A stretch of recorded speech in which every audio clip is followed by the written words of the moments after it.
Mimi ni mdau na declare interest, mimi ni mdau wa usafirishaji.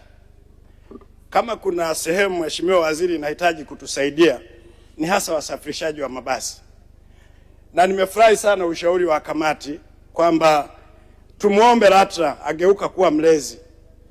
Sasa hivi kwa sasa LATRA ndio tatizo, chanzo kikubwa cha watu kufilisika kwenye transport ya mabasi.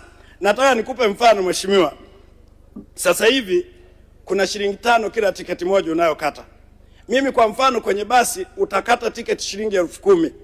Kuna wapiga debe, kuna nini paka inafika pesa kwako unatakiwa upate labda 7,000. Shilingi 5 lazima iende na LATRA kwenye 10,000 ile.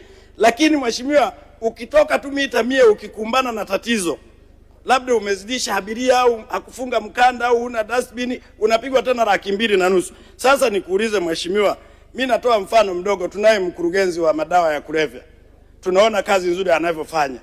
Angekuwa anashirikiana na watu wa madawa ya kulevya, wanampa kahera kidogo, ataenda kuwatangaza, wewe huku tumegawana shilingi 5, umenikuta tu na kosa la dustbin, tena unachukua hela zote. Sasa nikuombe sana Mheshimiwa Mwenyekiti na Mheshimiwa Waziri, LATRA ageuke kama chombo cha kumkuza mfanyabiashara, sio kugeuka kutega uchumi cha serikali.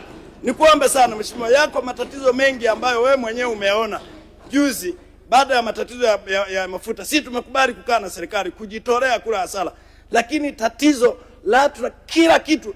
Mfano mwingine Mheshimiwa, conductor ambao sisi tunachukua watu wa darasa la 7 kwa sababu mishahara ni midogo.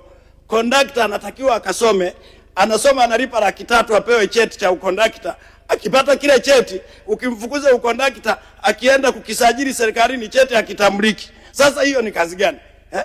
Ukipeleka kwa Kiamba asajili cheti chake kama cha form 4 naye apate chochote, anaambiwa wewe hujasoma, umeshachukua 300,000 yake.